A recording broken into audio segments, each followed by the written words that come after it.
Canal TSF. Canal TSF. La radio sans frontières. La radio sans frontières.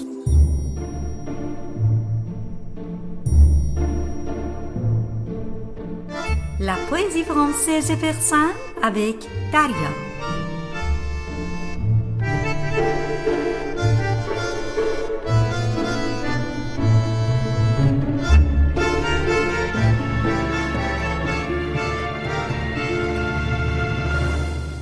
Bonjour à toutes et à tous et bienvenue. Vous êtes sur Canal TSF, Radio Sans Frontières, ici depuis Rennes, en France. Vous écoutez la poésie française et persane avec Daria.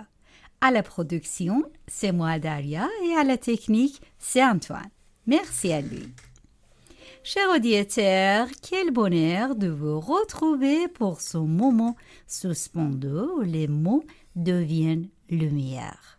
Chaque lundi à 17h et en rediffusion le jeudi à midi.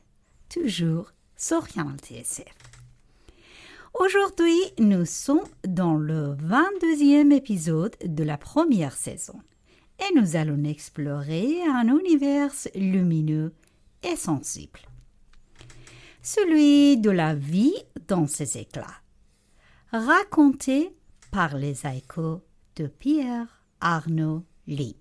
Oui, le thème de l'émission d'aujourd'hui sera la vie éclate. Et nous serons accompagnés par les haïkus de Pierre. Ces poèmes courts et subtils sont comme des petites fenêtres ouvertes sur des instants précieux. Aux mémoires, lumière et émotion se rencontrent. Dans ce rendez-vous, nous allons nous laisser porter par le monde poétique, unique de Pierre Arnaud Lee. Écoutez ces haïkus comme autant de fragments de vie, traduits en persane et accompagnés de musique délicate qui fait vibrer chaque mot. Bonjour Pierre et merci d'être avec nous. Bonjour Daria, merci pour cette nouvelle invitation.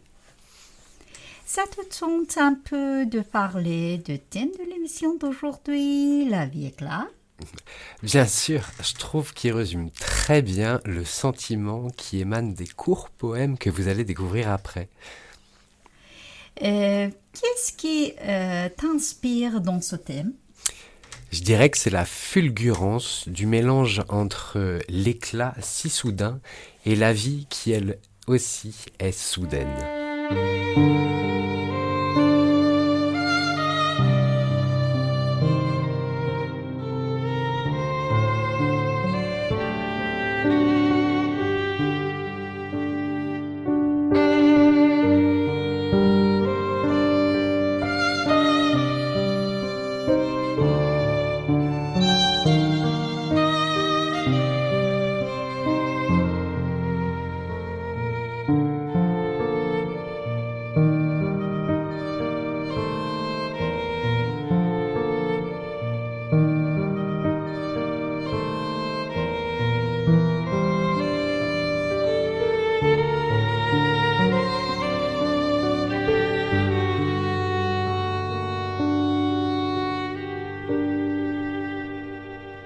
Il y a des instants où la vie se fait plus sensible, plus lumineuse, même dans sa simplicité. Des moments qui semblent minuscules, mais profondes, qui traversent la vie quotidienne. C'est une capacité à percevoir la lumière dans la solitude. Sans sentir la force tranquille dans le calme. Il laisse la mémoire et l'imagination nous surprendre. C'est ce qu'on va explorer ensemble aujourd'hui. Dans ce voyage, il ne s'agit pas de grands gestes, il parle de petites révélations. Des éclats de vie qui nous touchent. Des respirations silencieuses. Un lieu où tout devient plus vivant et parfois plus fragile. C'est une invitation à observer ce qui brille dans les encens. C'est une invitation à accueillir dans la vie quotidienne. C'est une invitation à explorer ce qui nous relie à notre expérience. Maintenant, nous allons vous proposer une déclamation musicale des haïkus de Pierre-Arnaud Lim avec mes traductions persanes. Nos voix seront accompagnées par une musique de Dominique Ming qui est très touchante et toujours diffusée par le studio Résonance de Patrimoine. Alors, installez-vous confortablement, ouvrez votre cœur et laissez-vous emporter par ces éclats de vie.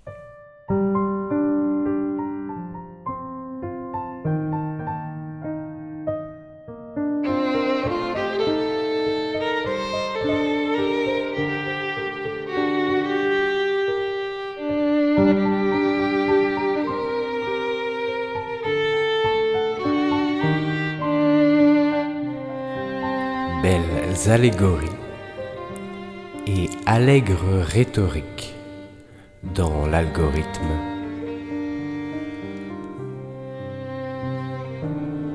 تمثیل‌های زیبا و بیان‌های شاد و پرشور در دل الگوریتم.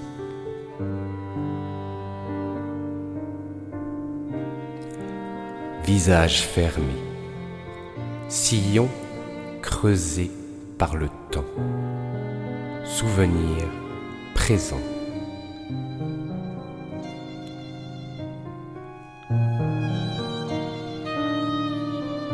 چهره‌ای گرفته، شیارهای گود از گذر زمان، خاطرات زنده.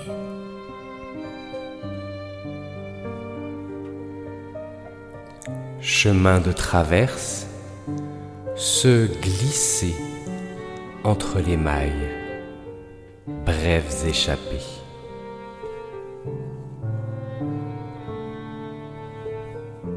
راه‌های فرعی، لغزیدن میان شبکه‌ها، گریزهای کوتاه.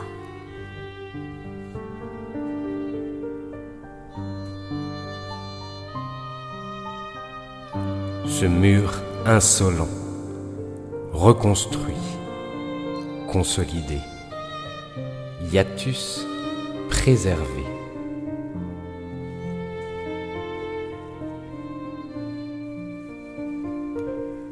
این دیوار گستاخ از نو محکم ساخته شده، گسستی حفظ شده.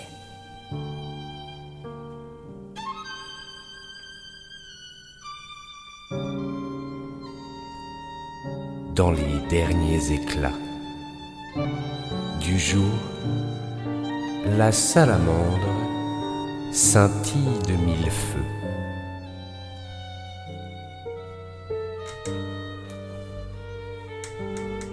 در واپس این درخشش های روز، سمندر با هزاران نور می درخشد.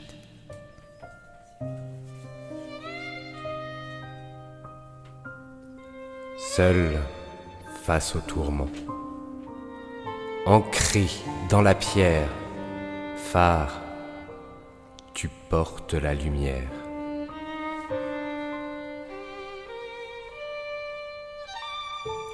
تنها در برابر تلاطم ها، فانوس لنگر انداخته در سنگ، نور را با خود داری.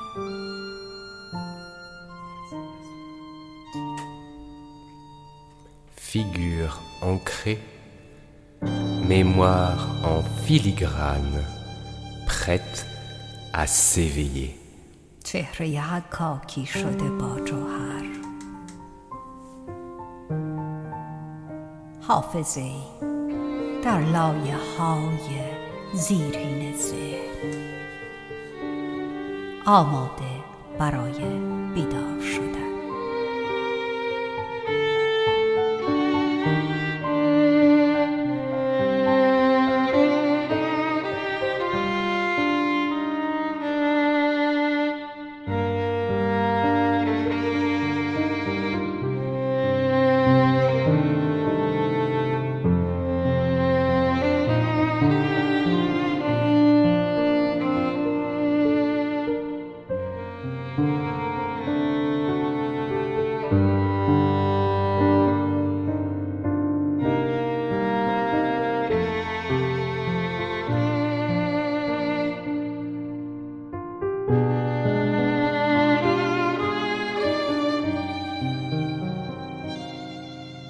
Pierre, je vois dans le premier haïku, il y a quelque chose de très étonnant.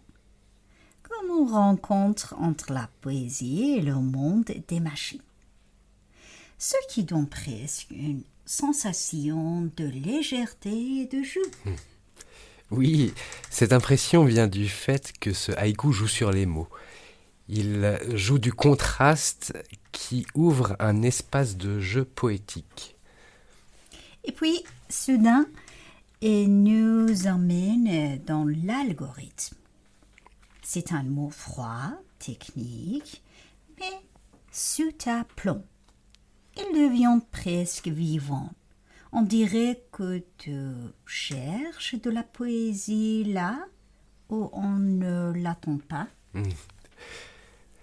C'est une manière d'interroger la créativité, un peu à l'époque où il devient de plus en plus difficile de distinguer ce qui est produit par l'humain et ce qui est généré par les algorithmes.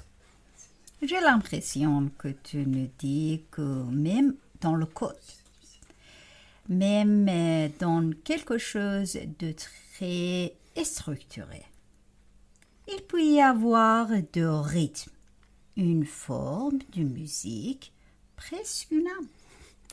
Oui, car derrière l'apparente froideur de ces créations, il y a toujours des modèles qui sont nourris par des œuvres humaines. L'empreinte de l'humain demeure, même si elle semble s'être effacée. Okay, comme si l'humain ne disparaisse jamais vraiment, même derrière les lignes d'un programme.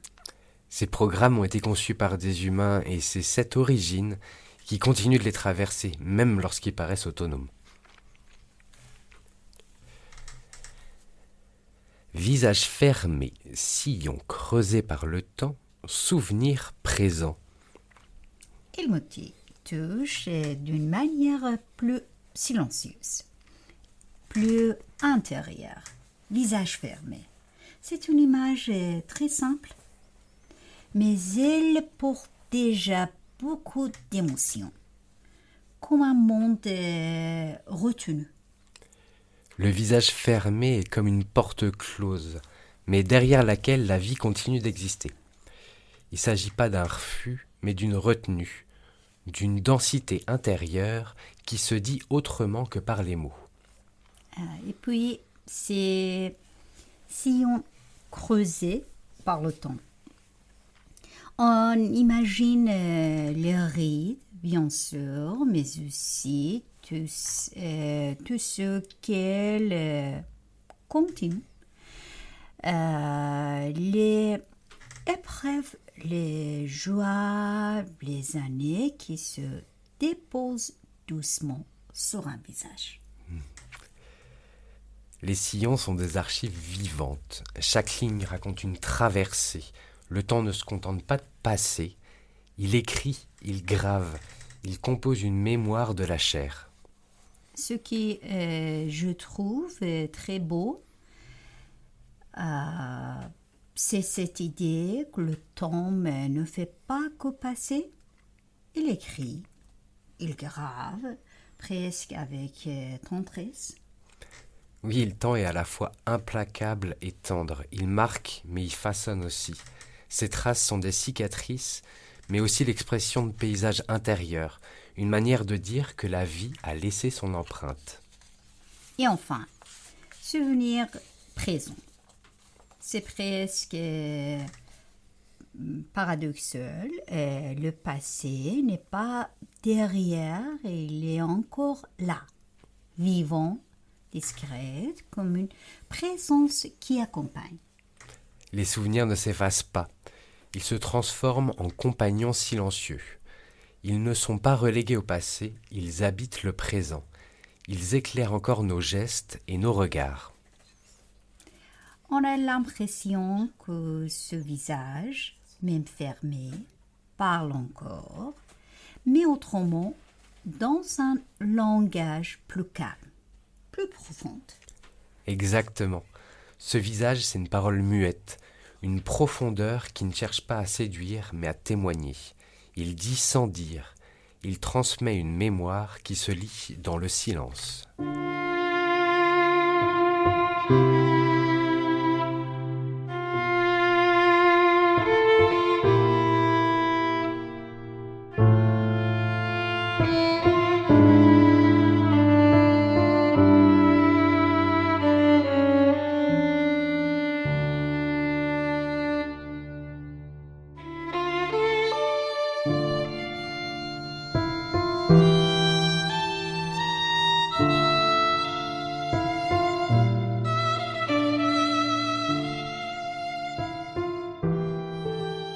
Dans Soaeko, chemin de travers, j'ai l'impression d'entrer dans quelque chose de plus secret. Ce sont des routes discrètes, presque cachées, comme si on choisissait volontairement de s'éloigner du chemin principal. Oui, ce sont des voies discrètes, choisies à contre-courant. Elles ne cherchent pas la visibilité, mais l'intimité. Elles invitent à se perdre autrement, à inventer une autre manière d'avancer.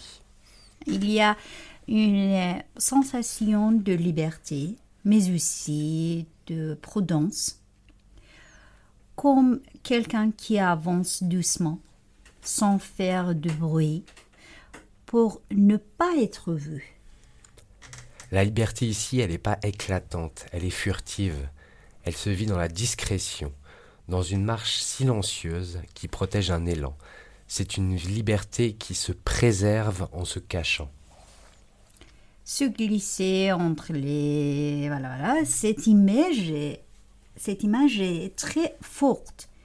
Elle évoque l'idée d'échapper, de passer entre les règles, entre les contraintes, presque avec finesse, avec intelligence. Se glisser entre les malas, c'est trouver un interstice, l'espace minuscule où l'on peut respirer. C'est une manière de contourner sans briser, d'inventer une échappée avec délicatesse. Et puis, brève échappée. Oui, c'est très beau, mais aussi un peu fragile. On sent que ces moments de liberté sont courts, précieux, peut-être même rares. Ce sont des instants fugaces, des éclats de liberté qui ne durent qu'un souffle. Et c'est justement cette fragilité qui les rend précieux. Ils rappellent que la liberté se cueille dans l'instant, comme une éclaircie. Comme si la liberté existait, même seulement par instant, dans de petits espaces qu'il faut savoir trouver. Une liberté interstitielle, somme toute, qu'il faut réussir à saisir et qui disparaît aussi vite qu'elle a pu apparaître. Ce mur insolent, reconstruit, consolidé, hiatus préservé.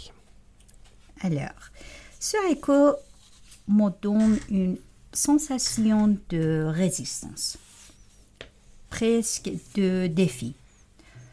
Ce mur insolent, il n'est pas seulement là, il impose quelque chose, comme une présence un peu provocante. Oui. Oui, ce mur, c'est une figure de défi. Il se contente pas d'exister. Il affirme une présence, presque arrogante. Il incarne la volonté de tenir, de se dresser face à ce qui est défini comme une menace. Et puis, reconstruit, consolidé. On sent qu'il a une histoire, ce mur, qu'il est tombé peut-être et qu'on a choisi de le relever, de le rendre encore plus fluide. Ce mur porte une mémoire. Il a connu la chute, les ouvertures involontaires. Mais en effet, on a choisi de le relever. Reconstruit, reconsolider, il devient le symbole d'une persistance, d'une volonté de séparer à nouveau. Il y a une forme de volonté très forte derrière ces mots, comme si on refusait que quelque chose passe ou revienne. C'est un refus, mais c'est pas seulement une fermeture. C'est une manière de dire que certaines choses doivent rester à distance, qu'il faut protéger un espace de ce qui existe à l'extérieur. Et en même temps, a été préservé. C'est très intriguant. Ce n'est pas une fermeture totale. Il reste une coupure, un espace, une distance assumée. Oui. Le hiatus, c'est le point clé. Pourquoi ces espaces ont-ils été délimités? À quel moment il y a eu une séparation? Il rappelle que cette barrière, elle est là pour créer une distance qui a été jugée comme nécessaire. Comme si ce mur ne servait pas seulement à bloquer, mais aussi à garder un équilibre, à protéger un silence nécessaire. Exactement. Ce mur, c'est pas seulement une défense, c'est aussi une architecture du silence. Il impose une zone de ségrégation qui va pas dire son nom. Dans les derniers éclats du jour, la salamandre scintille de mille feux. Ce haïku est très visuel. On entre tout de suite dans une lumière de fin de journée. Ces derniers éclats de jour qui sont souvent les plus doux, les plus intenses aussi. Oui, c'est une lumière fragile, une clarté qui s'éteint mais qui, avant de disparaître, va offrir ses plus beaux reflets. Il y a quelque chose de presque suspendu dans ce moment, comme si le temps ralentissait juste avant de disparaître. C'est un instant suspendu, une respiration entre deux mondes, comme si le temps retenait son souffle pour prolonger encore un peu la beauté de ce passage. Et puis la salamandre apparaît, discrète, mais fascinante. On la devine dans cette lumière. La salamandre est discrète, mais sa présence devient presque hypnotique dans cette lumière. Elle a une force cachée qui ne se révèle qu'au crépuscule. Scintille de mille feux. C'est une image très forte, presque magique. Comme si cette petite créature portait en elle toute la lumière de jour qui s'était. Elle devient l'écrin de la lumière. Dans son éclat, elle concentre les flammes du jour qui s'éteint. On a l'impression d'assister à un instant rare, fragile, où la nature devient presque un spectacle silencieux. C'est un spectacle qui ne va pas chercher de spectateurs. La salamandre scintille dans le silence, et c'est ce silence qui rend la scène précieuse, comme une beauté offerte à qui sait la voir. D'accord. Seule face au tourment, ancré dans la pierre, phare, tu portes ta lumière. Alors, ce écho m'évoque une force tranquille, seule face au tourment. On ressent une solitude qui n'est pas douloureuse, mais pleine de courage. C'est une solitude habitée, une présence qui ne se laisse pas abattre. Face au tourment, il y a une résistance silencieuse, une force qui ne cherche pas à se montrer, mais qui tient bon. Ancré dans la pierre phare. Cette image est très puissante. Il y a une stabilité, une solidité qui inspire confiance, comme si rien ne pouvait le faire vaciller. Le phare est enraciné dans la pierre, comme une certitude. Il incarne une forme de stabilité, même quand tout autour est mouvant. Il reste debout, immuable. Et puis, tu portes la lumière. C'est très beau. Ce n'est pas seulement une lumière physique, mais quelque chose de profond, une énergie, une guidance, un espoir. La lumière est aussi ici une métaphore de l'espérance.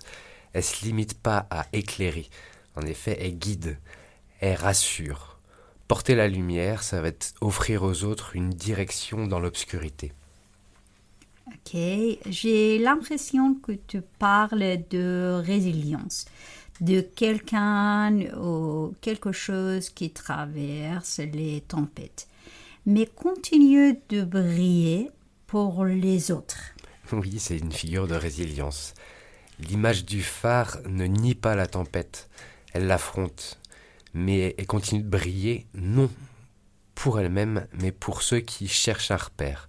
C'est une force qui est tournée vers l'autre.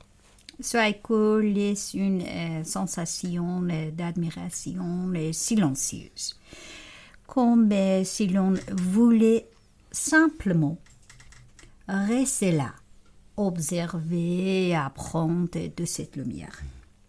C'est une lumière qui ne demande rien, qui se donne simplement. Elle invite à l'humilité et à l'écoute. On peut rester là, en silence, et recevoir ce qu'elle transmet.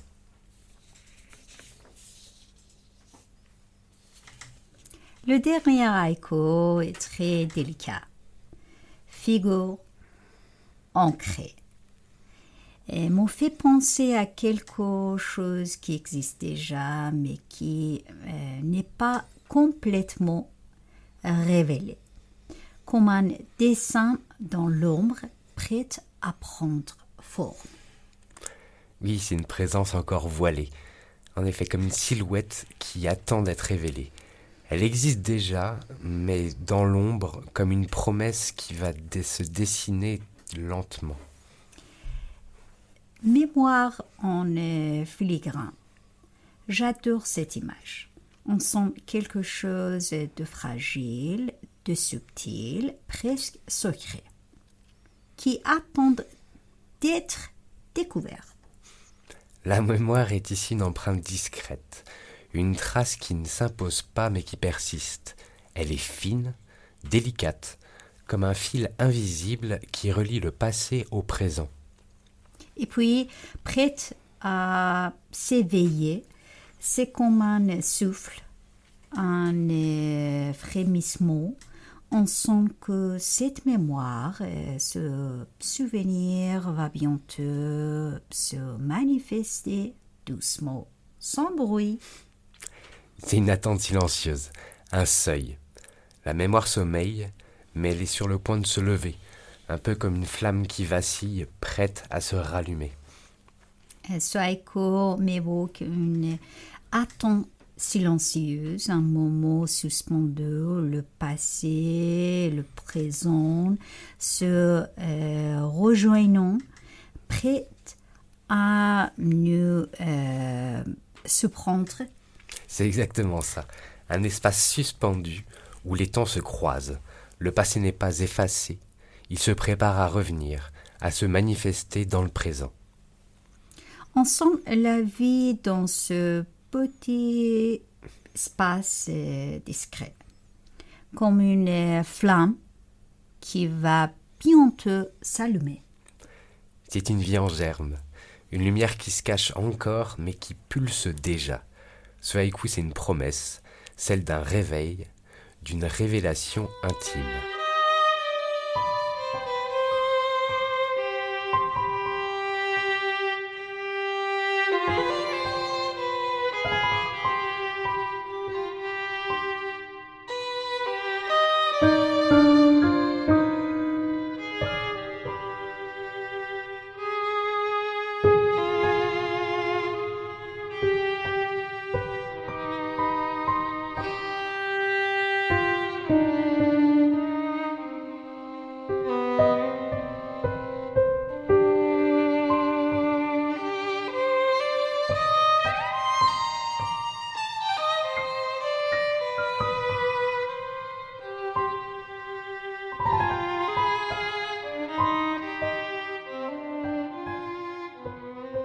Ces haïkus sont comme une série de petites photos qui capturent des moments tout simples, mais remplis de lumière et de souvenirs.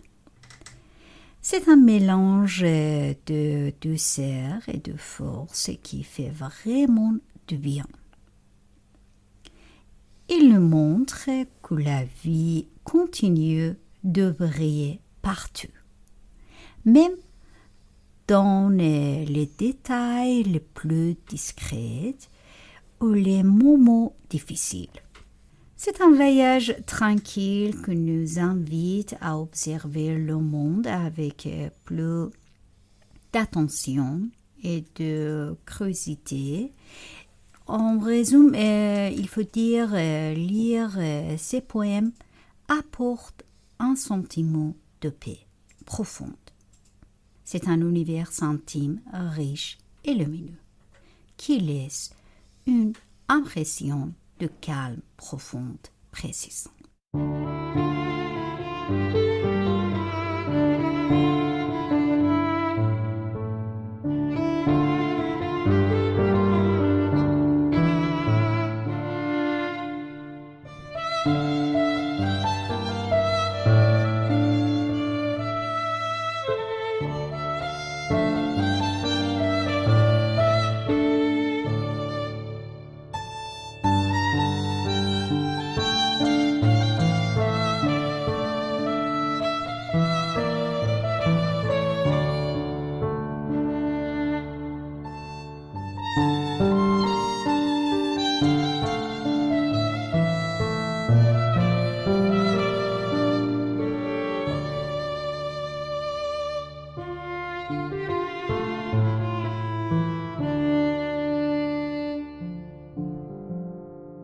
Les amoureux de la poésie, nous arrivons doucement à la fin de cette 22e émission.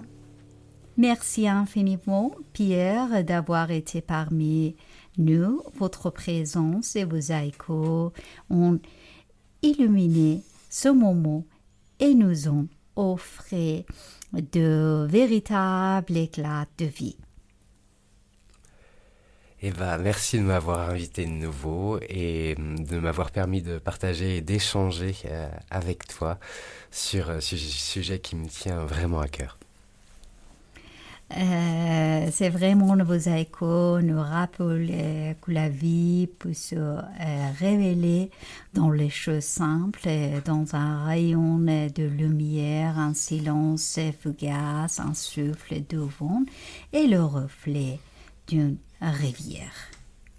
Alors, je vous souhaite de garder avec nous ces moments où chaque haïku nous invite à observer, à sentir, à écouter nos émotions et à percevoir la beauté cachée dans la quotidienne.